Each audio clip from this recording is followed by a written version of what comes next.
तो चलिए शुरू करते हैं आज लेक्चर नंबर 2 हमारी टेस्ट सीरीज का, जिसमें हम बात करेंगे इलेक्ट्रोकेमिस्ट्री के स्पेशल 15 क्वेश्चंस के बारे में। इससे पहले वाले लेक्चर में बच्चों हमने बात की थी सॉल्यूशन के स्पेशल 15 क्वेश्चंस के बारे में, क्योंकि सीबीएसई कभी भी एग्जाम कंडक्शन की डेट शीट अनाउंस कर सकता है। उस रिगार्डिंग हमें अपनी प्रिपरेशन पूरी रखनी है, इसलिए मैंने एक टेस्ट सीरीज शुरू की है जिसमें हमने हर चैप्टर के बारे में स्पेशल 15 क्वेश्चंस को कवर करना है। और आज के लेक्चर में बच्चों हम बात करेंगे इलेक्ट्रोकेमिस्ट्री के स्पेशल 15 क्वेश्चंस के बारे में। आइए तो क्लास को शुरू करते हैं। तो आपकी स्क्रीन पर है बच्चों सबसे पहला सवाल, जिसमें आपको दो हाफ सेल रिएक्शंस लिखकर दी गई हैं और आपको बोला गया है कि इस हाफ सेल रिएक्शन का उसको इलेक्ट्रोड पोटेंशियल चाहिए। अब इस सवाल में एक गड़बड़ है, पहले मैं वो ठीक कर देता हूं। ये Cu प्लस है, ठीक है, सिर्फ Cu प्लस है, Cu plus plus electron Cu, ठीक है। आइए तो बच्चों हमारे पास एक हाफ सेल है जिसका इलेक्ट्रोड पोटेंशियल गिवन है, एक दूसरा हाफ सेल है जिसका इलेक्ट्रोड पोटेंशियल गिवन है, और अपने को इस डिजायर्ड हाफ सेल रिएक्शन का इलेक्ट्रोड पोटेंशियल निकालना है। इस तरह का सवाल किसी भी मेटल के ऊपर हो सकता है। ध्यान से देखिएगा ऐसे सवाल को अटेम्प्ट कैसे करना है। तो बच्चों आपको जो पहली इक्वेशन दिखाई दे रही है उसका आपको ई नोड दे रखा है। अब बच्चे गड़बड़ क्या करते हैं इसके अंदर, पहले हम उसकी बात कर लेते हैं थोड़ी सी। क्या होता है कि बच्चा ये इक्वेशन लाने के लिए इसको प्लस या माइनस करता है और वही ऑपरेशन ई नोड के ऊपर लगा देता है, जो कि गलत है। सबसे पहले आप इन हाफ सेल रिएक्शंस की गिब्स फ्री एनर्जी निकालिए। Standard Gibbs free energy means delta G node, और जो ऑपरेशन फिर आप इक्वेशंस पर लगाओगे वही ऑपरेशन फिर डेल्टा जी पर भी लगाना है। इस तरह से सवाल को करना है, ना कि डायरेक्ट ऑपरेशन ई नोड पे लगाने का। आपको ऑपरेशन लगाना है डेल्टा जी नोड पर। आइए पहले वो लिख लेते हैं। तो बच्चों इसके सामने हम इसका डेल्टा जी नोड लिख लेते हैं। उसका फॉर्मूला होता है बच्चों minus n f e naught, means n की वैल्यू है बच्चों 2, ठीक है। एफ हम ऐसे रहने देते हैं। ई नोड अपने पास है बच्चों 0.337। ऐसे बच्चों हम निकाल लेते हैं डेल्टा G2, यानी दूसरी इक्वेशन का गिव्स फ्री एनर्जी, राइट। वो भी ऐसे निकलेगा minus n f e naught. N का जो वैल्यू है इसमें 1 है, इंटू इसका ई नोड है 0.153, ठीक है बच्चे। अब हमारी ये फर्स्ट इक्वेशन है और ये सेकंड इक्वेशन है। अब इस इक्वेशन को लाने के लिए 1 - 2 किया जाए या 2 - 1 किया जाए। तो क्योंकि आपको Cu प्लस लेफ्ट में चाहिए, हमारा Cu प्लस बच्चों राइट में है, हम काम करते हैं first equation minus second equation कर लेते हैं। उससे होगा क्या, ये माइनस का हो जाएगा, ये उधर जाकर फिर प्लस हो जाएगा, और हमें Cu प्लस लेफ्ट में ही चाहिए। इसका मतलब हमें ऑपरेशन लगाना है ऑपरेटिंग इक्वेशन 1 माइनस इक्वेशन 2, ठीक है। तो जब इक्वेशन 1 माइनस आप इक्वेशन 2 कर देंगे तो आपके पास ये वाली इक्वेशन आ जाएगी। क्या है वो equation, Cu plus plus electron Cu। इसका जो डेल्टा जी होगा वो आएगा delta G1 minus delta G2। जो ऑपरेशन इक्वेशन के साथ लगाया है वही ऑपरेशन डेल्टा जी के साथ भी लगेगा, तो 1 - 2 हो गया।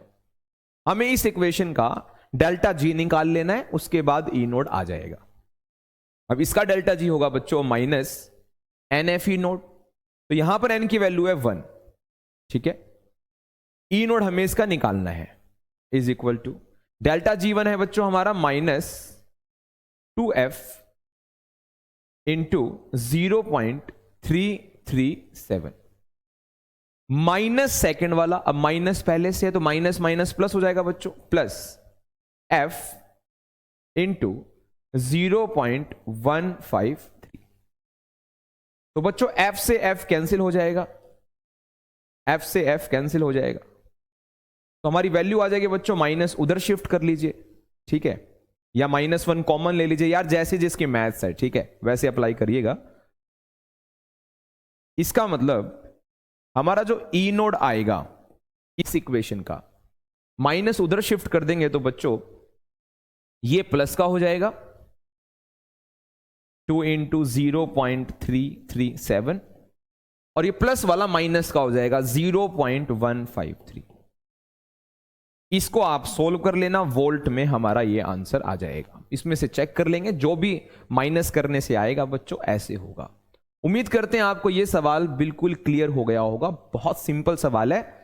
सोचने की बात बस इतनी है कि कभी भी ऐसा सवाल आए जिसमें आपको इक्वेशंस गिवन है, उनकी ई नोड गिवन है और वो एक डिजायर इक्वेशन लिख कर देता है और उसका ई नोड मांगता है, तो आप ऑपरेशन जब लगाओगे जोड़कर घटाकर, तो वो ऑपरेशन आपको डेल्टा जी पर लगाना है, ई नोड पर नहीं लगाना है। तो उस इक्वेशन के पहले डेल्टा जी निकाल लीजिएगा, फिर जैसा ऑपरेशन इक्वेशन के साथ लगाएंगे वैसा ही ऑपरेशन उनके डेल्टा जी पे भी लग जाएगा। उम्मीद करते हैं आपको पहला क्वेश्चन क्लियर हो गया होगा। स्क्रीनशॉट लेना है तो ले लीजिए, आता था तो बहुत बढ़िया है। ठीक है, आइए सेकंड क्वेश्चन की तरफ बढ़ते हैं। तो बच्चों सेकंड क्वेश्चन है फैराडे लॉ से, जिसमें बात की गई है how much electricity is required in coulomb for the oxidation of 1 mole of FeO to Fe2O3। 1 mole FeO को Fe2O3 में कन्वर्ट करना है तो कितना इलेक्ट्रिसिटी, कितना चार्ज कंज्यूम होगा इन कूलम, वो आपको बताना है। तो बच्चों फैराडे लॉ के सवाल बहुत सिंपल होते हैं। It just rely on equation. अगर आप इक्वेशन बेहतर लिख देते हैं, सही लिख देते हैं, तो सवाल आपका वहीं खत्म हो जाता है। देखो इसकी इक्वेशन लिखते हैं, क्या होगी, हमें FeO से, हमें बच्चों FeO से Fe2O3 बनाना है। ठीक है, और इसका क्यू हमें मांगा गया है। ठीक है, देखो करना कैसे है इसको। आपको देखो मेटल कंपेयर कर लेना है, सीधी सी बात है। आप इसको लिख सकते हैं क्योंकि अपना ऑक्सीडेशन स्टेट Fe चेंज कर रहा है, O चेंज नहीं कर रहा है। तो जो अपना ऑक्सीडेशन स्टेट चेंज कर रहा है, चार्ज भी वहीं कंज्यूम हुआ होगा। ठीक है, तो आप Fe को देखो, बस Fe को, मेटल पर कंसंट्रेट करना है। Fe पर बच्चों ऑक्सीडेशन नंबर है +2, यहां पर निकाल लीजिएगा। उम्मीद करते हैं सबको निकालने आता है। और यहां जो है, यहां पर आप निकालेंगे तो +3। ठीक है, 1 मोल ही रहना चाहिए ये, इसलिए एक ही Fe लिया है। क्लियर है बात। अब इसको ध्यान से देखिए, यहां पर +2 चार्ज है, यहां +3 चार्ज है, या ऑक्सीडेशन स्टेट कह लीजिए। इलेक्ट्रॉन आप बताइए लेफ्ट तरफ ऐड किया जाए कि राइट तरफ, चार्ज बैलेंस करने के लिए, ऑक्सीडेशन नंबर बैलेंस करने के लिए। तो ये +2 है, ये +3, एक इलेक्ट्रॉन यहां आ जाएगा। ठीक है जी, एक इलेक्ट्रॉन यहां आ जाएगा, इसका मतलब Q की वैल्यू आ जाएगी 1 फैराडे, कूलम में हो जाएगी 96500 कूलम। ये हमारा आंसर आ जाएगा। ऑप्शन में देखेंगे तो हमारा ऑप्शन सी हो जाएगा, क्योंकि एक्यूरेट वैल्यू तो 96487 ही होती है। हम तो न्यूमेरिकल एस्पेक्ट के हिसाब से उसको राउंड ऑफ कर लेते हैं 96500, तो हमारा ये आंसर आ जाएगा। उम्मीद करते हैं बहुत आसान सवाल लगा होगा, बच्चा कर लेगा। फैराडे लॉ के इस तरह के सवाल बच्चे को आते होंगे। CBSE में इस तरह के सवाल पूछे गए हैं और आगे भी पूछे जाएंगे, तो इसको ध्यान से कर लीजिएगा। चलो आओ थर्ड क्वेश्चन की तरफ आते हैं। थर्ड क्वेश्चन बच्चों इलेक्ट्रोकेमिकल सीरीज से उठाया गया सवाल है। 10th क्लास में आपने एक्टिविटी सीरीज पढ़ी होगी, रिएक्टिविटी सीरीज जिसे कहा जाता था, मेटल की रिएक्टिविटी सीरीज, वही है ये। उसी से सवाल पूछा गया है। इसमें एल्यूमिनियम है, कॉपर है, आयरन है, मैग्नीशियम है, जिंक है। पूछा है कि उस ऑर्डर में लगा दीजिए जिस ऑर्डर में ये अपने डिस्प्लेसमेंट शो कर सकते हैं, एक दूसरे को डिस्प्लेस कर सकते हैं। यानी कौन ज्यादा रिएक्टिव है उसको आगे रखते हुए, कौन कम रिएक्टिव है उसको पीछे रखते हुए एक ऑर्डर बनाना है। तो आप मुझे बताइए इनमें सबसे एक्टिव कौन है? Aluminium, copper, iron, magnesium, zinc. तो बच्चों सबसे एक्टिव मेटल उधर होते हैं। उधर मतलब ग्रुप 1 में, ग्रुप 2 में सबसे रिएक्टिव उधर बैठे हैं। फिर इधर वाले मेटल है, ठीक है। तो मैग्नीशियम सबसे एक्टिव होता है। तो बच्चों देखो डी ऑप्शन तो कैंसिल हो गया यार, क्योंकि इसमें कॉपर आगे का रखा है। बताइए, कॉपर सबसे पीछे होना चाहिए, सबसे आगे कर दिया, कोई बात नहीं, गलत है। ए बी सी में मैग्नीशियम विनर है, सही है। मैग्नीशियम के बाद एल्यूमिनियम सब में विनर है, यह भी सही है। एल्यूमिनियम के बाद कॉपर विनर है, यह गलत है। कॉपर विनर नहीं है, जिंक विनर है। विनर मतलब रिएक्टिविटी, जिंक की रिएक्टिविटी ज्यादा है, दोनों में है। फिर जिंक के बाद आयरन की है, क्योंकि कॉपर की तो हाइड्रोजन से भी कम रिएक्टिविटी होती है। तो बी ऑप्शन भी कैंसिल हो जाएगा और हमारा हो जाएगा ऑप्शन सी। बोलो भाई, ये एफ ही लिखा हुआ है बच्चों, ठीक है। तो हमारा ऑप्शन सी हो जाएगा। उम्मीद करते हैं सबको क्लियर है। इलेक्ट्रोकेमिकल सीरीज से ये सवाल पूछा गया है। यहां पर मैं आपको एक बात बता देता हूं, अगर आप ध्यान रख सको तो हो सकता है वो आपको इसी सवाल में इलेक्ट्रोड पोटेंशियल गिवन कर दे, मेटल का नाम ना बताकर एक्स वाई जेड डब्ल्यू ऐसे करके सबका इलेक्ट्रोड पोटेंशियल लिख दे और फिर पूछे भाई रिएक्टिविटी के आधार पर लगाओ जरा। तो ध्यान रखिएगा, जिसका रिडक्शन पोटेंशियल लोअर होता है, जिसका रिडक्शन पोटेंशियल लोअर होता है उसमें रिडक्शन लेस होता है, उसमें रिडक्शन लेस होता है। जिसमें रिडक्शन लेस होता है उसमें ऑक्सीडेशन मोर होता है, और जिसमें ऑक्सीडेशन मोर होता है वही रिएक्टिव मेटल होता है, वही मोर रिएक्टिव मेटल होता है। जिसका रिडक्शन पोटेंशियल कम होता है वही मेटल रिएक्टिव होता है, बेहतर, मोर रिएक्टिव, ठीक है। चलो आओ फोर्थ क्वेश्चन की तरफ चलते हैं। कैसे करेंगे? तो हमसे मांगा बच्चों e naught cell, e naught से निकलेगा कैथोड का standard reduction potential minus anode का स्टैंडर्ड रिडक्शन पोटेंशियल, राइट। अब यहां पर कैथोड कौन है? तो बच्चों जिंक तो ऑक्सीडाइज हो रहा है, तो जिंक यहां एनोड की तरह काम कर रहा है, और सिल्वर यहां रिड्यूस हो रहा है, तो सिल्वर यहां पर कैथोड की तरह काम कर रहा है। यानी सिल्वर का रिडक्शन पोटेंशियल रखा जाएगा बच्चों यहां पर Ag2O से Ag, माइनस जिंक का रखा जाएगा ई नोड Zn+2 से Zn। अब बच्चों ये वैल्यू जो है अपनी सिल्वर वाली जो वैल्यू है वो है 0.344 माइनस जिंक की वैल्यू है बच्चों -0.76, -0.76। तो बच्चों माइनस माइनस प्लस हो जाएगा and it would be 1.104 V, ठीक है। तो ऑप्शन नंबर ए हो जाएगा। इस तरीके से हम इस सवाल को करते हैं। बहुत सिंपल सवाल था, कोई भी दिक्कत इसमें नहीं होनी चाहिए किसी को भी, ठीक है। तो आप इसका स्क्रीनशॉट ले सकते हैं, बाकी सवाल आसान है। आगे आइए, नेक्स्ट क्वेश्चन बच्चों, क्वेश्चन नंबर 5, आइए उसकी बात करते हैं। तो फिफ्थ क्वेश्चन आपसे पूछा है बच्चों खोलरोश लॉ से। देखते हैं क्या सवाल पूछा गया है। ध्यान रखिएगा, खोलरोश लॉ इलेक्ट्रोकेमिस्ट्री में एक इंपॉर्टेंट टॉपिक में काउंट होता है, और इसके सवाल तो बच्चे को करके ही फाइनल एग्जाम में जाना चाहिए। नहीं हो तो अभी तैयार कर लेना बच्चे, खोलरोश लॉ बहुत अच्छे से आना चाहिए। देखिए क्या सवाल है। कंडक्टिविटी गिवन है अपने पास 7.896 10⁻⁻⁵ साइमन सेंटीमीटर इनवर्स, और उस सेल की कंसंट्रेशन है 0.00241 कैपिटल एम। एसिटिक एसिड की हमें मोलर कंडक्टिविटी 0 कंसंट्रेशन पे, या कह लीजिए इनफाइनाइट डाइल्यूशन पर, या एक शब्द इस्तेमाल किया जाता है लिमिटिंग मोलर कंडक्टिविटी, वो अपने को गिवन है which is 390.5 Simon centimetre square mole inverse. अपने को निकालना है डिसोसिएशन कांस्टेंट। तो बच्चे आप जानते हैं एसिटिक एसिड होता है CH3COOH, जब ये टूटता है तो आपको 2 आयंस देता है CH3COO नेगेटिव और H पॉजिटिव। जब आपको पता है ये आपको 2 आयंस देता है तो डिसोसिएशन कांस्टेंट का फॉर्मूला C⁴/1 - α होता है।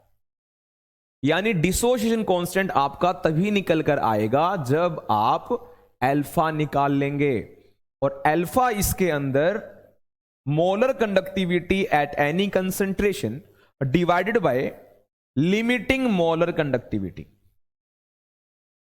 यहां पर वैल्यूज रखकर अल्फा आएगा, अल्फा को यहां रखेंगे बच्चों के आएगा। इस तरह से यह सवाल होगा। आइए देखते हैं प्रोसेस कैसे करना है। ठीक है, तो अपने को गिवन है बच्चों मोलर कंडक्टिविटी जीरो कंसंट्रेशन वाली 390.5 Simon centimetre square mole inverse, right. और कंडक्टिविटी गिवन है, इसका मतलब molar conductivity at any concentration वाली वैल्यू हमें फॉर्मुलेट करके निकालनी पड़ेगी। ओके, चलो निकाल लेंगे, ये तो गिवन है। चलिए, तो आप जानते हैं molar conductivity at any concentration का फॉर्मूला होता है विच इज कप्पा इंटू में 1000 डिवाइडेड बाय मोलैरिटी। 1000 फॉर्मूले में रखने से हमारी यूनिट सेंटीमीटर्स में रहती है, Simon centimetre square mole inverse में ये आंसर हमारा आएगा। ठीक है, कंडक्टिविटी अपनी कितनी है बच्चों 7.896 10⁻⁻⁵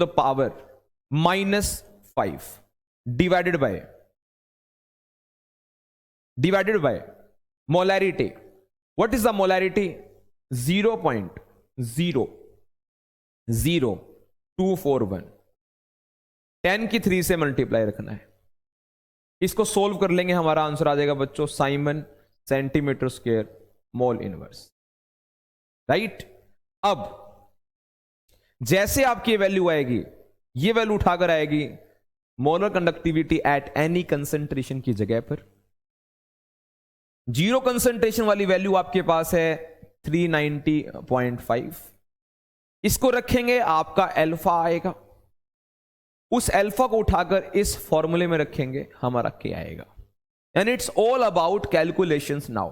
कॉन्सेप्ट में आपको फॉर्मूला ध्यान में रखना है। डिसोसिएशन कांस्टेंट का फॉर्मूला है c alpha square upon 1 minus alpha, और अल्फा निकालने का फॉर्मूला है molar conductivity at any concentration divided by molar conductivity on zero concentration, at zero concentration, या लिमिटिंग मोलर कंडक्टिविटी कह लीजिए। ये वैल्यू आपको यहां पुट करनी है, अल्फा आएगा, अल्फा को यहां रखना है, के आएगा।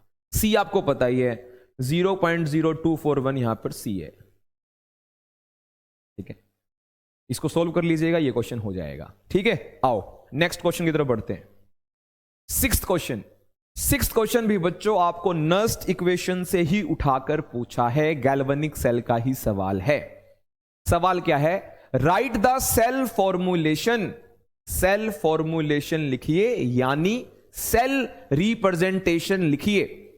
देखते हैं कैसे करते हैं। बाकी बच्चे ने 11th में भी पढ़ा हुआ है, बाकी 12th में भी पढ़ा हुआ है, कोई बड़ी बात नहीं है। सेल रिप्रेजेंटेशन लिखना है और स्टैंडर्ड सेल पोटेंशियल निकालना है। ये रिएक्शन आपको गिवन है। ठीक है जी, कोई दिक्कत नहीं है, ये रिएक्शन गिवन है। तो पहले तो मैं आपको सेल रिप्रेजेंटेशन ही बताता हूं। सेल रिप्रेजेंटेशन, तो सेल रिप्रेजेंटेशन में बच्चों पहले ऑक्सीडेशन वाला कंटेंट लिखा जाता है, उसके बाद सॉल्ट ब्रिज को मेंशन किया जाता है, उसके बाद रिडक्शन वाला रिएक्शन कंटेंट लिखा जाता है।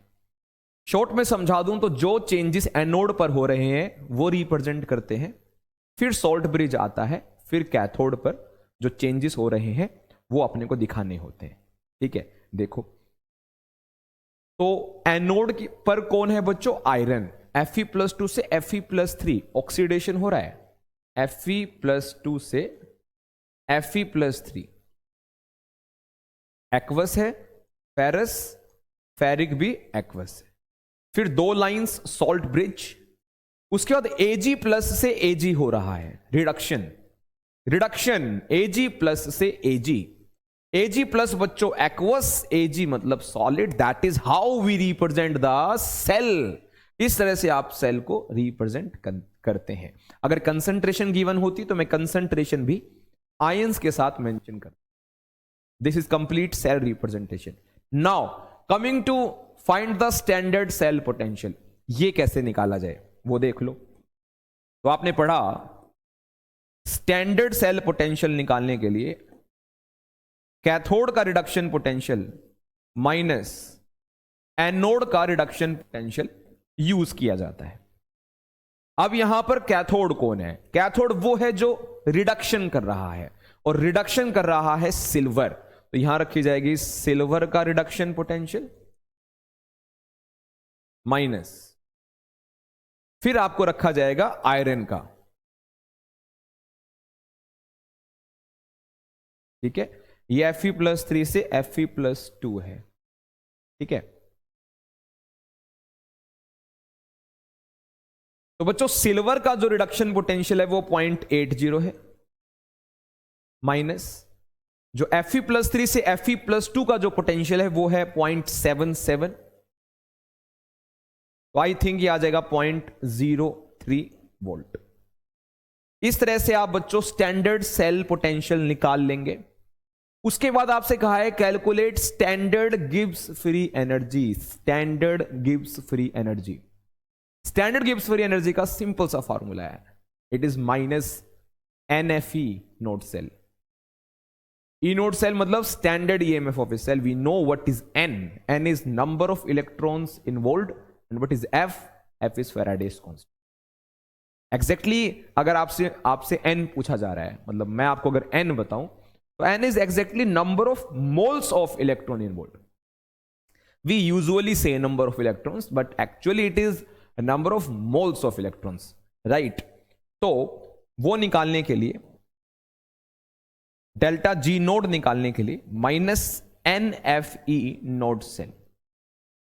याद करिए अभी इसी टेस्ट सीरीज में, मतलब इस लेक्चर में हमने जो पहला सवाल डिस्कस किया है वो गिब्स फ्री एनर्जी के ऊपर ही है, यानी इसका इस्तेमाल किया गया था। N की वैल्यू बताइए बच्चों, N की वैल्यू देखकर बताइए। Fe+2 से Fe+3 एक मोल इलेक्ट्रॉन ही इन्वॉल्व हो रहा है, +2 से +3। ये सिल्वर को देख लीजिए, Ag+ से Ag एक ही मोल इलेक्ट्रॉन इन्वॉल्व हो रहा है, मतलब 1। F की वैल्यू आप जानते हैं 96500 मल्टीप्लाइड बाय 0.03। इसको आप सोल्व कर लेंगे, आपका आंसर आ जाएगा जूल प्रति मोल। जूल प्रति मोल। इस तरीके से ये क्वेश्चन भी हो जाएगा। आइए अगले सवाल की तरफ चलते हैं। Next question 7th, what is the representation of Daniell cell?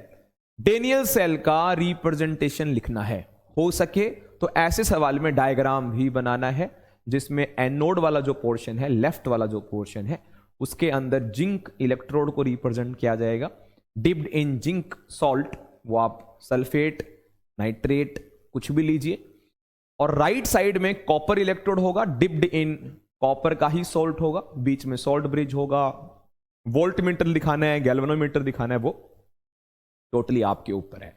आइए तो मैं आपको सेल रिप्रेजेंटेशन बता देता हूं इसका। ठीक है, 7th क्वेश्चन का मैं आपको सेल रिप्रेजेंटेशन बता देता हूं। तो बच्चों Daniel cell zinc copper cell ही होता है। ठीक है, और जिंक कॉपर सेल का अगर आपको सेल रिप्रेजेंटेशन चाहिए तो पहले एनोड वाले चेंजेस लिखने होंगे जो कि जिंक पर होते हैं, Zn से Zn+2। जहां जिंक सॉलिड होता है, Zn+2 एक्वस स्टेट में है, सॉल्ट ब्रिज। Cu+2 से Cu जो कि एक रिडक्शन चेंज है, जहां Cu+2 एक्वस में है और Cu आपका सॉलिड है। This is the cell representation of Daniell cell. That is how we represent a Daniell cell, right? ये तो हो गया बच्चों सेल रिप्रेजेंटेशन जो हमसे मांगा गया है। आपको डायग्राम भी बनाकर आना है ऐसे सवाल में। ठीक है, next question number 8, why is the voltage of mercury cell constant during its working? And due to this fact, जो इसने क्वेश्चन में पूछा है, यही फैक्ट है जिस वजह से मर्क्यूरी सेल ड्राई सेल से बेटर होता है। ड्राई सेल भी एक प्राइमरी सेल होता है, मर्क्यूरी सेल भी एक प्राइमरी सेल होता है, but between these two primary cells mercury cell is much much better than dry cell. उसका एक प्रमुख कारण यही है कि मर्क्यूरी सेल का voltage throughout the working almost constant होता है, कोई भी ऐसा नोटिसेबल चेंज ऑब्जर्व नहीं होता है। ऐसा क्यों होता है? क्योंकि अगर आप मर्क्यूरी सेल की सेल रिएक्शन को देखेंगे, ऑब्वियसली आपको याद होगी, नहीं है तो कर लीजिएगा। मर्क्यूरी सेल की जो ओवरऑल सेल रिएक्शन होती है उसमें कोई भी आयन फॉर्मेशन नहीं है, कोई भी आयन इंक्लूडेड नहीं है। अगर कोई आयन नहीं है तो कंसंट्रेशन में चेंज नहीं है, और कंसंट्रेशन में अगर एप्रिशिएबल चेंज नहीं है तो वोल्टेज में भी चेंज नहीं है। समझ गए? कोई आयन नहीं होता है, यानी सिर्फ सॉलिड लिक्विड ही होता है, और उनकी कंसंट्रेशन फिक्स्ड होती है। और क्योंकि उनकी कंसंट्रेशन फिक्स्ड होती है, इस वजह से मर्क्यूरी सेल का वोल्टेज फिक्स्ड होता है। समझे? तो हमें 8th का आंसर लिखना हो तो हम लिख देंगे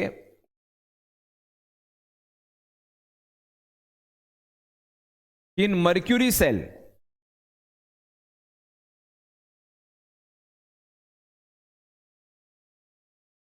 there is no ion formation in cell reaction. That is only solids and liquids are included in cell reaction, and as their concentrations are fixed,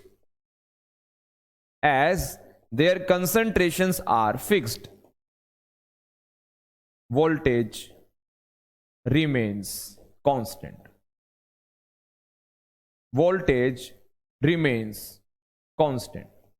That is why mercury cell is better also than a dry cell. I hope आपको clear हो गया है कि mercury cell का voltage क्यों constant रहता है। ठीक है, स्क्रीनशॉट ले सकते हैं। और मोर ओवर आप सबको मर्क्यूरी सेल की बच्चों रिएक्शन आनी चाहिए, सेल रिएक्शन आनी चाहिए, एनोड कैथोड की रिएक्शन आनी चाहिए, क्योंकि सेल रिएक्शंस आपको पता ही होना चाहिए, क्योंकि उनमें काफी सवाल छुपे होते हैं। तो उम्मीद करते हैं आपको ये वाला क्वेश्चन भी समझ में आ गया होगा। बढ़ते हैं आगे, आ जाइए 9th question. Suggest a way to determine molar conductivity at 0 concentration of water, या इनफाइनाइट डाइल्यूशन पे, या लिमिटिंग मोलर कंडक्टिविटी। तो जैसा कि मैंने आपको बताया, खोलरोश लॉ आपको जरूर पढ़ना है। ये क्वेश्चन अगेन आप देख रहे हैं, खोलरोश लॉ से मैंने यहां पर निकाला है।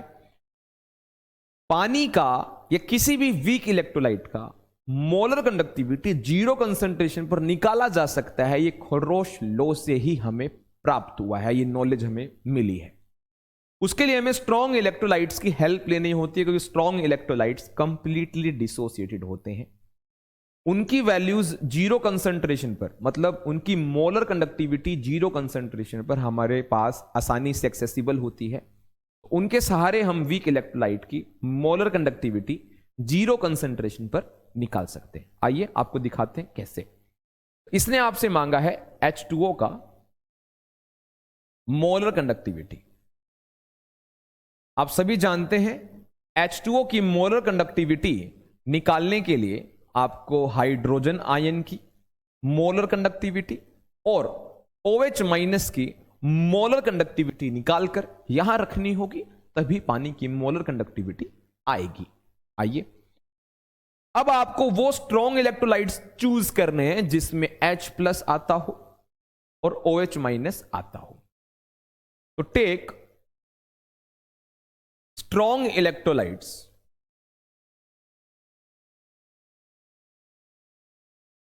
कौन कौन से ले लें बच्चों? H जिसमें आता है वो हम HCl ले लेते हैं। OH जिसमें आता है उसके लिए हम NaOH चलो ले लेते हैं, और NaCl भी लेना पड़ेगा, क्योंकि H के चक्कर में Cl आ गया, OH के चक्कर में Na आ गया, तो NaCl लेकर इसको हटाना भी तो है। तो आपको 3 स्ट्रॉन्ग इलेक्ट्रोलाइट्स लेने हैं। उसके बाद अब तीनों को एक्सप्रेस कर दीजिए। HCl को ऐसे रिप्रेजेंट किया जाएगा, which is first equation obviously. Now coming to NaOH, what would be Na positive and OH negative, and it would have second equation. फिर आते हैं बच्चों थर्ड पर, which is NaCl. NaCl की बात करेंगे बच्चों तो ये हो जाएगा Na positive plus Cl negative, third equation. अब इन्हीं तीनों इक्वेशन का इस्तेमाल करके हमें HOH तक पहुंचना है. तो बच्चों H पहली इक्वेशन में ही दिख रहा है, OH माइनस हमें सेकंड इक्वेशन में दिख रहा है. इन दोनों को जोड़ देंगे क्योंकि हमें ये एक साथ चाहिए. थर्ड इक्वेशन माइनस कर देंगे क्योंकि हमें Na और Cl नहीं चाहिए. तो हम क्या करते हैं, देखो ऑपरेट करेंगे. ऑपरेटिंग व्हाट क्या ऑपरेट करेंगे, इक्वेशन 1 प्लस इक्वेशन 2, इसको जोड़कर माइनस कर देंगे इक्वेशन 3. 1 2 जोड़कर थर्ड इक्वेशन माइनस कर देंगे. उसके बाद क्या होगा, देखो लेफ्ट में क्या हो जाएगा, लेफ्ट में फर्स्ट और सेकंड ऐड हो रहा है, HCl plus NaOH. Third minus हो रहा है NaCl. राइट में क्या बचेगा, सब कट पिट कर बचेगा H पॉजिटिव OH नेगेटिव, और इसमें कोई शंका नहीं है कि यहां पानी की डंका है, मतलब यहां बन जाएगा H2O. मतलब H2O की मोलर कंडक्टिविटी ही तो है ये. इस तरीके से HCl, NaOH और NaCl की मोलर कंडक्टिविटीज के सहारे हमें पानी की मोलर कंडक्टिविटी मिल जाएगी. इसी तरह का सवाल CH3COH का है, MgOH होल ट्वाइस का है, राइट. इस तरह के सवाल आप कर सकते हैं, इसमें कोई शंका कोई दिक्कत नहीं होनी चाहिए. आइए बच्चों अगले सवाल पे चलते हैं. 10th क्वेश्चन एक न्यूमेरिकल है. आपसे स्पेसिफिक कंडक्टेंस मांगा गया है. What would be the specific conductance, you know ना. स्पेसिफिक रेजिस्टेंस रेजिस्टिविटी होता है, तो स्पेसिफिक कंडक्टेंस कंडक्टिविटी होता है, जिसका सिंबल कप्पा होता है, जिसको आप के की तरह लिखते हैं. वो आपसे मांगा गया है, साफ साफ मांगा गया है, आपसे के मांगा गया है. स्पेसिफिक कंडक्टेंस यानी कंडक्टिविटी आपसे मांगी गई है, जहां आपको मोलर कंडक्टिविटी दी गई है. मोलर कंडक्टिविटी आपको दी गई है बच्चों एट एनी कंसंट्रेशन की, which is 138.9 Simon centimetre square mole inverse. और आपको कंसंट्रेशन भी गिवन है, मोलैरिटी भी गिवन है, विच इज 1.5 मोलर. सबको पता है कि अगर मोलर कंडक्टिविटी के सहारे कंडक्टिविटी निकालनी है तो कंसंट्रेशन की जरूरत है. तो मोलर कंडक्टिविटी का फॉर्मूला आप मुझे बताएंगे. Molar conductivity at any concentration is kappa into में 1000 divided by molarity, divided by molarity. 1000 में इसलिए क्योंकि ऐसा करने से यूनिट हमारी मोलर कंडक्टिविटी की Simon centimetre square mole inverse रहती है. लेकिन इस बार आपको मोलर कंडक्टिविटी की वैल्यू दी गई है, विच इज 138.9, वेर कापा जो अपने को निकालना है, ये वैल्यू अपने को निकालनी है 10 की पावर 3, ठीक है, डिवाइडेड बाय मोलैरिटी. मोलैरिटी अपने पास है बच्चों 1.5, मोलैरिटी गिवन है 1.5. यहां से हमारा कापा आ जाएगा 1.5 इधर, 10 की 3 नीचे, जो कि ऊपर आकर 10 की -3 बन जाएगा. इसको सोल्व कर देंगे, यूनिट आएगी Simon centimetre inverse. I hope ये चीज तो आपको पता ही होगी, राइट. तो दैट इज हाउ हम इस तरह के क्वेश्चन को कर सकते हैं. बहुत आसान सवाल है, लेकिन एक कॉमन पूछा गया सवाल है, बहुत प्यारा सा सवाल भी आप इसको कह सकते हैं, छोटा सा लेकिन प्यारा सा सवाल. ठीक है, आओ नेक्स्ट क्वेश्चन की तरफ बढ़ते हैं. Question number 11. क्वेश्चन नंबर 11 खरगोश लॉ से ही पूछा गया है। इस बार इसने थोड़ा अपना दिल खोलकर सवाल पूछा है। मतलब ये क्वेश्चन जो मैंने निकाला है ये खरगोश लॉ का एक बहुत अच्छा सवाल है। अगर आप ऐसे सवाल को बिना गलती के कर देते हैं तो मैं समझता हूं आपकी खरगोश लॉ की तैयारी ठीक है। ठीक है, आओ। तो आपको मोलर कंडक्टिविटी इनफाइनाइट डाइल्यूशन पर दे रखी है, NH4Cl की, NaOH की और NaCl की, तीनों की मोलर कंडक्टिविटी जीरो कंसंट्रेशन पे दे रखी है। हो सकता है आपको इनफाइनाइट डाइल्यूशन जैसा वर्ड मिले और हो सकता है ये गिवन मिले लिमिटिंग मोलर कंडक्टिविटी, तीनों का मतलब एक ही है। ठीक है, ये वैल्यूज गिवन है। मोलर कंडक्टिविटी NH4OH की किसी कंसंट्रेशन पर अपने को गिवन है 9.33 Simon centimetre square mole inverse, और हमसे मांगा है डिग्री ऑफ डिसोसिएशन। आपको पता ही है डिग्री ऑफ डिसोसिएशन के लिए molar conductivity at any concentration divided by molar conductivity eight zero concentration लगता है। अगर ये दोनों वैल्यूज अपने पास हैं तो अपने को अल्फा मिल सकता है। ठीक है, देखते हैं। तो एट एनी कंसंट्रेशन वाली वैल्यू तो बच्चों अपने पास है। एट एनी कंसंट्रेशन वाली वैल्यू है हमारे पास 9.33 Simon centimetre square mole inverse. ये तो बच्चों अपने को गिवन है। बस अगर डेनोमिनेटर मिल जाए यानी molar conductivity eight zero concentration, बात बन जाए। अच्छा, किसकी गिवन है ये तो आपको पता ही है, NH4OH की गिवन है। तो मोलर कंडक्टिविटी जीरो कंसंट्रेशन वाली जो है वो NH4OH की ही निकालनी है, इन्हीं तीनों के सहारे। कोई बात नहीं सर, निकाल देंगे। चलो तीनों की वैल्यूज लिखते हैं। अपने को गिवन है NH4Cl, NH4Cl को लिख सकते हैं NH4 प्लस की मोलर कंडक्टिविटी और Cl माइनस की मोलर कंडक्टिविटी, और ये वैल्यू है हमारे पास 129.8। ये फर्स्ट इक्वेशन हो जाएगी। इसी तरीके से अपने पास बच्चों मोलर कंडक्टिविटी NaOH की भी है जीरो कंसंट्रेशन पर, उसको लिख सकते हैं Na प्लस की molar conductivity plus OH minus की मोलर कंडक्टिविटी, और यह वैल्यू है अपने पास 217.4 सेकेंड इक्वेशन। अपने को NaCl की भी वैल्यू गिवन है बच्चों। देखो कितना प्यारा सवाल बनेगा ये। NaCl की भी वैल्यू गिवन है, Na प्लस की molar conductivity plus Cl minus की मोलर कंडक्टिविटी, और ये जो वैल्यू है अपने को गिवन है 108.9 Simon centimetre square mole inverse. ये हो गई थर्ड इक्वेशन। इन तीनों इक्वेशन को सोल्व करके हमें यहां तक पहुंचना है, मोलर कंडक्टिविटी NH4OH। इन तीनों के सहारे बच्चों, तो क्या आप कर सकते हैं इन तीनों के सहारे? बहुत सिंपल है नहीं? NH4OH के लिए आपको NH4 और OH माइनस का वैल्यू चाहिए। NH4 ये रहा, OH माइनस ये रहा, तो इन दोनों इक्वेशन को जोड़ देते हैं। NH4 और OH की वैल्यू आपको मिल जाएगी सम अप करके, और थर्ड माइनस कर देते हैं ताकि NaCl खत्म हो जाए। बस फिर बहुत आसान चीज है।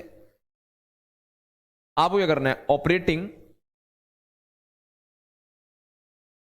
ऑपरेटिंग इक्वेशन 1 प्लस इक्वेशन 2 ये सोल्व करके माइनस इक्वेशन 3, 1 और 2 सम अप करके 3 उसमें से माइनस कर देना है।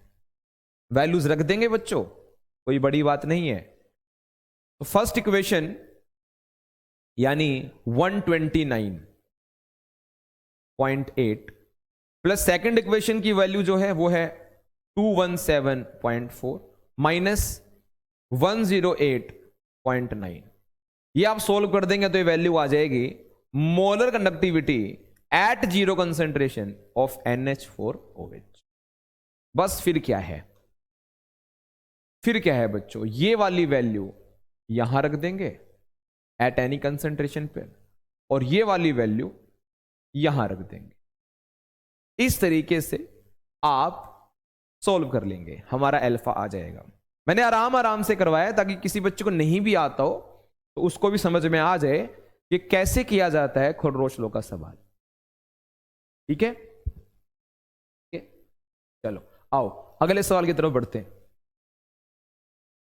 12th क्वेश्चन आपके सामने जो है बच्चों वो निकाला गया है फैराडे लॉ से, और एक डायरेक्ट सवाल है जिसके अंदर एक हाफ सेल रिएक्शन गिवन है। आपसे पूछा गया है कि 1 मोल डाइक्रोमेट आयन यानी Cr2O7-2 को रिड्यूस करने में कितना कूलम्ब इलेक्ट्रिसिटी लगेगा, यानी चार्ज निकालना है। बहुत सवाल सिंपल सा सवाल है बच्चों। एक ही मोल है ना, Cr2O7-2 एक ही मोल है ना, कितने मोल इलेक्ट्रॉन्स दिख रहे हैं आपको? 6 मोल दिख रहे हैं सर, 6 मोल इलेक्ट्रॉन्स। बस फिर Q is equal to 6 Faraday and in coulomb it is 6 into 96500, and I think it should have 579. Okay, 000 coulomb, ये हमारा आंसर होगा। 6 5 30, 6 6 36, 39, 54, 57, या तो हमारा ये आंसर हो जाएगा। ठीक है, तो इतना कूलम्ब हमारा आ जाएगा। ठीक है, 579,000 ये आ जाएगा बच्चों 6 फैराडे का कूलम्ब में आंसर। बहुत डायरेक्ट सवाल था, छोटा सा सवाल था। आओ आगे बढ़ते हैं। अगर 2 मोल होता ना तो 1 मोल में 6 मोल इलेक्ट्रॉन्स पार्टिसिपेट कर रहे हैं, 2 मोल में फिर 2 से मल्टीप्लाई हो जाता, 12 फैराडे हो जाता है ना। ठीक है, आओ नेक्स्ट क्वेश्चन। नेक्स्ट क्वेश्चन जो है बच्चों ये आपसे पूछा गया है जिसमें आपको रेजिस्टेंस किसी सेल का गिवन है 1500 ओम, उस सेल की कंसंट्रेशन गिवन है, रेजिस्टेंस गिवन है, what is the cell constant, और उस सेल की कंडक्टिविटी भी गिवन है और सेल कांस्टेंट मांगा है। ठीक है जी, मांगा है तो कर देंगे। कैसे कर देंगे? हाथों से कर देंगे। ध्यान से देखना ए पार्ट। तो बच्चों आपको रेजिस्टेंस गिवन है यार 1500 ओम, चलो मेंशन कर दो। रेजिस्टेंस गिवन है 1500 ओम। आपसे बच्चों सेल कांस्टेंट यानी जी स्टार मांगा गया है। देख रहे हो, स्टार की वैल्यू मांगी है आपसे, जी स्टार की वैल्यू आपसे मांगी क्योंकि वो सेल कांस्टेंट होता है। और आपको कापा भी गिवन है बच्चों, कापा इज 0.14610⁻³ साइमन सेंटीमीटर इनवर्स। तो क्या आप कोई फॉर्मूला जानते हैं जिसमें सेल कांस्टेंट कैलकुलेट किया जा सकता है? यस सर हम जानते हैं, तो बताइए क्या फॉर्मूला है? Yes correct, kappa is equal to G into G star. Kappa is equal to G into G star, where G is nothing but 1/R. तो ये हो जाएगा 1/1500। G star अपने को निकालना है। कापा की वैल्यू गिवन है 0.146 10⁻³ तो G स्टार की वैल्यू आ जाएगी बच्चों 1500, उधर चला जाएगा 0.146 10⁻³ इंटू 1500 और यूनिट हो जाएगी सेंटीमीटर इनवर्स, क्योंकि G star by unit centimetre inverse होता है, L/A होता है और L/A सेंटीमीटर इनवर्स होगा।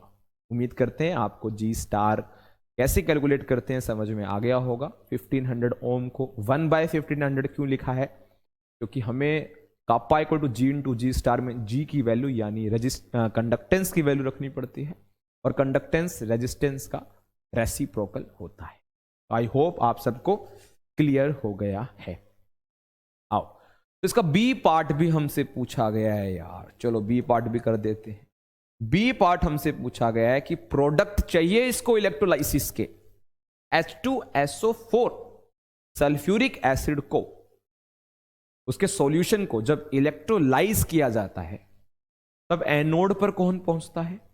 और कैथोड पर कौन पहुंचता है और पहुंचकर क्या हो जाता है, ये अपने को बात यहां करनी है। ठीक है, आओ आपको समझाते हैं। तो बच्चों मुझे बताओ कि H2SO4 टूटता कैसे है। सबको पता है H2SO4 जो है वो H पॉजिटिव और SO4-2 यानी सल्फेट आयन में टूटता है।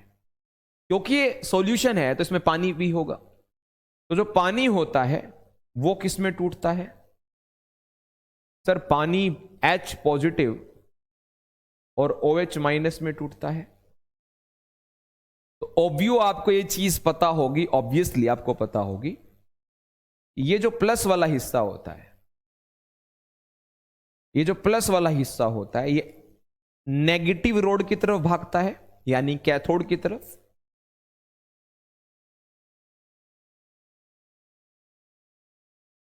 ठीक है,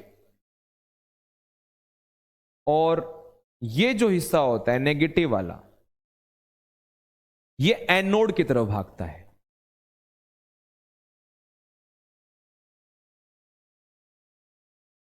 ये बच्चों एनोड की तरफ भागता है। अब देखो जो कैथोड की तरफ भाग रहा है वो H+ ही है दोनों इक्वेशन में, तो कंपटीशन ही नहीं है, तो ऑब्वियसली H+ ही पहुंचेगा। तो कैथोड वाली रिएक्शन लिख रहा हूं बच्चों, कैथोड वाली रिएक्शन लिख रहा हूं, एट कैथोड। सबको पता है कैथोड पर इलेक्ट्रॉन्स का गेन होता है। पहुंचा दीजिए बच्चों, पहुंचा दीजिए। तो H+ जब पहुंचेगा इलेक्ट्रॉन गेन करेगा, और इलेक्ट्रॉन गेन करके, let me change the colour, okay, electron gain करके बन जाएगा बच्चों H। फिर H और H कंबाइन होकर H2 बना देंगे, इसको बैलेंस करने के लिए यहां 2 और यहां पर भी 2 आ जाएगा। तो ये हो जाएगा बच्चों कैथोड। तो कैथोड पर प्रोडक्ट क्या बना? हाइड्रोजन। क्या बना? हाइड्रोजन। आओ अब एनोड की बात कर लेते हैं, एट एनोड, है ना बच्चों, यहीं पर एडजस्ट कर रहा हूं यार, समझने की कोशिश करना। एनोड पर लॉस होता है, इलेक्ट्रॉन्स का लॉस होता है। ठीक है, तो एनोड पर देखो दो आयंस कंपटीशन करेंगे, सल्फेट और हाइड्रोक्साइड। और अगर आपने एनाइन की सीरीज याद कर रखी है तो आपको पता होगा कि OH- इस रेस को जीतेगा और पहुंच जाएगा एनोड पर, और एनोड पर पहुंचकर OH- अपने में से इलेक्ट्रॉन निकाल देगा। जैसे वो इलेक्ट्रॉन निकालेगा, जैसे वो इलेक्ट्रॉन निकालेगा वो बन जाएगा O2, हाइड्रोजन आयन बाहर चले जाएंगे और इलेक्ट्रॉन बाहर आ जाए। सही है बच्चे, इसको बैलेंस करना है फिर हमें।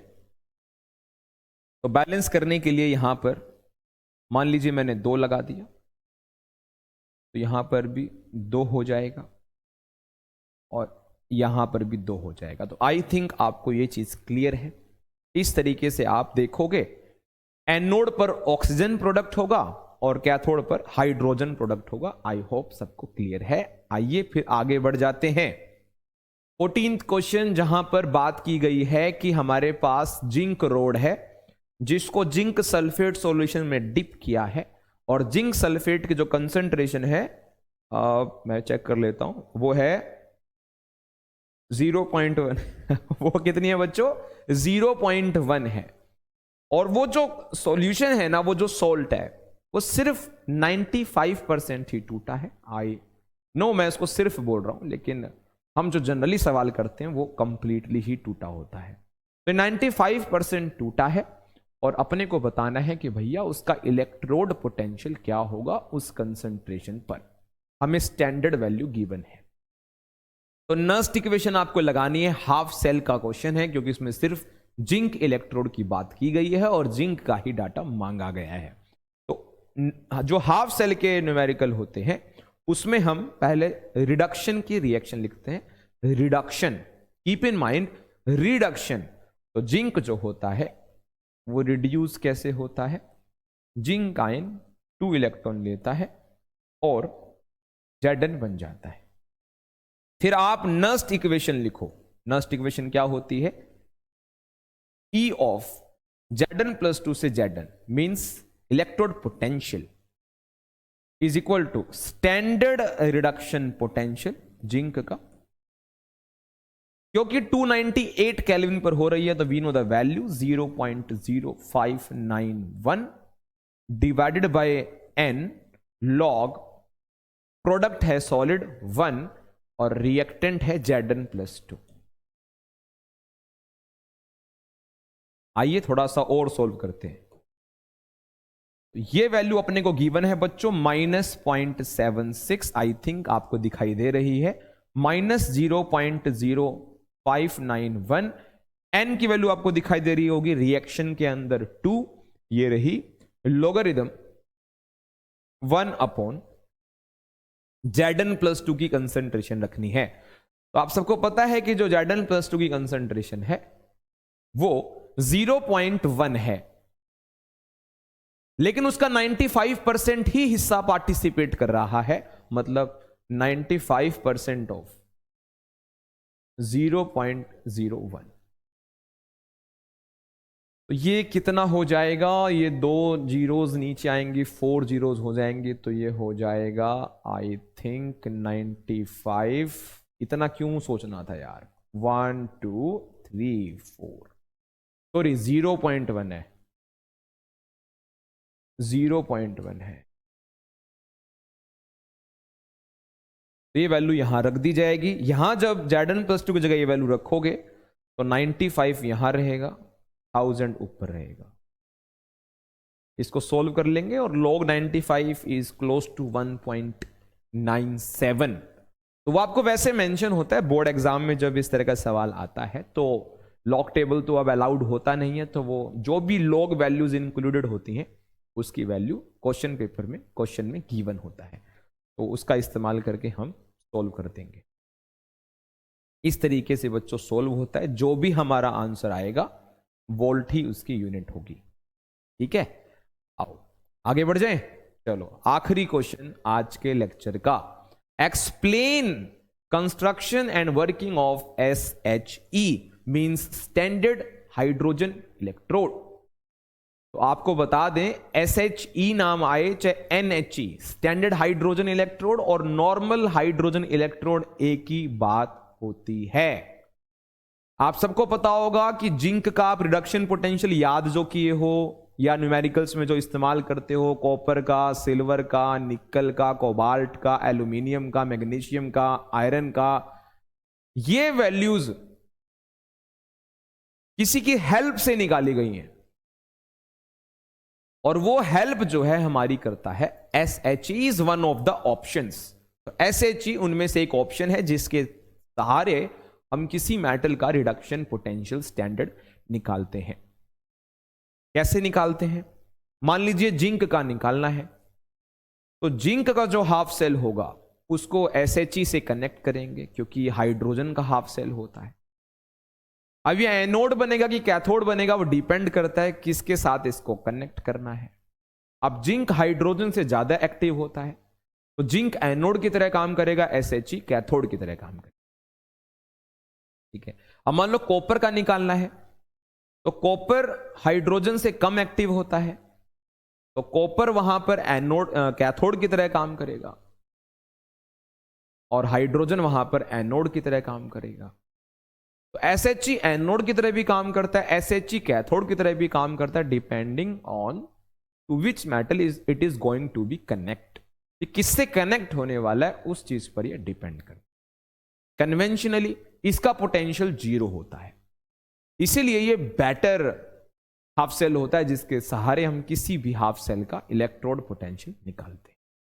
अब इसका डायग्राम कैसा होता है वो इंपॉर्टेंट है, ध्यान से देखो। मैं कोशिश करूंगा प्यारा से प्यारा बनाने की, लेकिन ऐसा बना देंगे आपको समझ में आ जाएगा।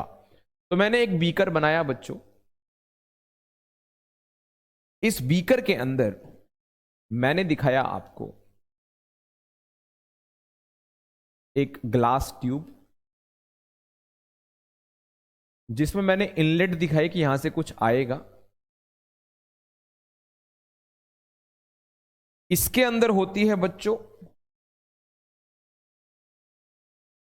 वायर, है ना, फिर उसको आगे किसी से कनेक्ट किया जाता है, डिपेंडिंग अपॉन किससे कनेक्ट करना है। अच्छा, ये जो वायर होती है ये प्लैटिनम की होती है। इसकी होती है बच्चों, प्लैटिनम की होती है।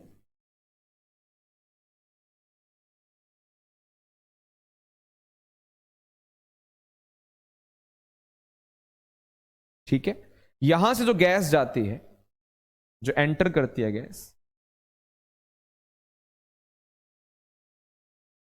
वो हाइड्रोजन होती है और 1 बार पे होती है। ठीक, इसके अंदर जिस सॉल्यूशन में इसको डिप किया होता है, उस सॉल्यूशन में जो कंसंट्रेशन होती है वो 1 मोलार होती है H+ की। समझ गए? तो गैस जो हाइड्रोजन डाली जाती है वो 1 बार पर होती है, और जिस सॉल्यूशन में इसको डिप किया हुआ है वायर को, प्लेटिनम वायर को, वो भी 1 mH+ होती है। ये जो वायर है ये है प्लेटिनम की वायर। ये प्लेटिनम ब्लैक बोलते हैं इसको। ठीक है, कोटिंग होती है इस पे, ब्लैक कोटिंग होती है। इस तरह का ये डायग्राम। ठीक है, अब सुन लो,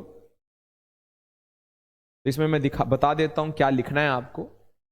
SHE consist of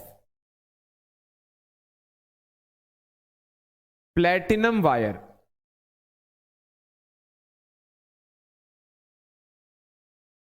coated with platinum black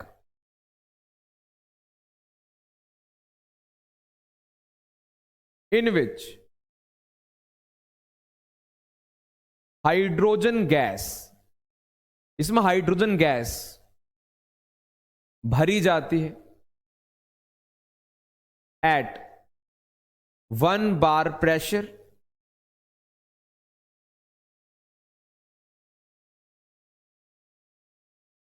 फिर इस वायर को डिप किया हुआ है बच्चों, दिख रहा होगा, this wire is dipped in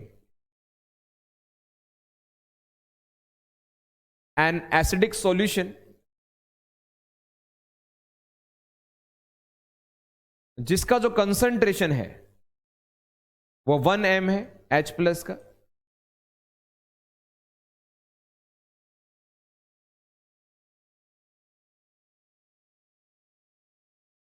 ठीक है, अब जो SHE होता है, जिसको स्टैंडर्ड हाइड्रोजन इलेक्ट्रोड बोल रहे हो आप, ये एनोड की तरह भी काम करता है और कैथोड की तरह भी काम करता है, डिपेंड करता है कि किस हाफ सेल से इसको कनेक्ट किया गया है, to which half cell it is connected, या it is to be connected, जिससे भी ये कनेक्ट होने वाला है। अगर ये एनोड की तरह काम करेगा,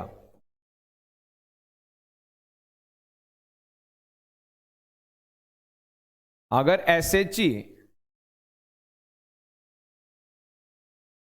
एनोड की तरह काम करेगा तो ऑक्सीडेशन शो करेगा, और हाइड्रोजन की ऑक्सीडेशन की रिएक्शन क्या होती है, H2 gives us 2H+ +2 electron. ठीक है, अगर SHE कैथोड की तरह काम करेगा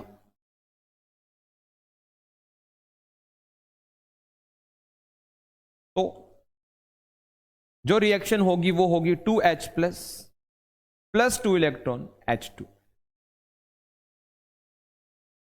ठीक है, नोट ये रखना है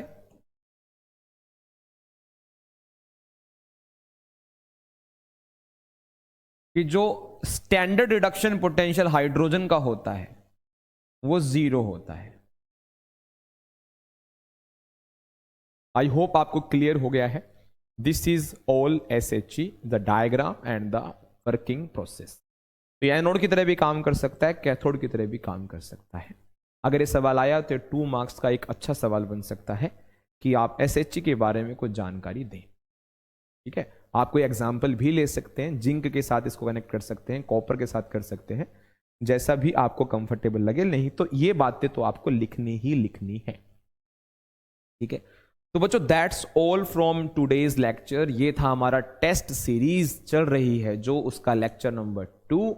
पहली टेस्ट सीरीज में हमने पहले लेक्चर में जो है डिस्कस किया है सॉल्यूशंस के बढ़िया 15 सवाल, taking each and every topic जो लिया जा सकता था, और ऐसे ही इलेक्ट्रोकेमिस्ट्री के हमने बढ़िया 15 सवाल डिस्कस किए हैं। तो सीबीएसई की डेट शीट जल्द ही आने वाली है, आप अपनी तैयारी को बढ़िया रखिए, इन सवालों को करते रहिए। मिलते हैं आपसे अगले लेक्चर में जहां बात करेंगे केमिकल काइनेटिक्स के बढ़िया 15 सवालों के बारे में।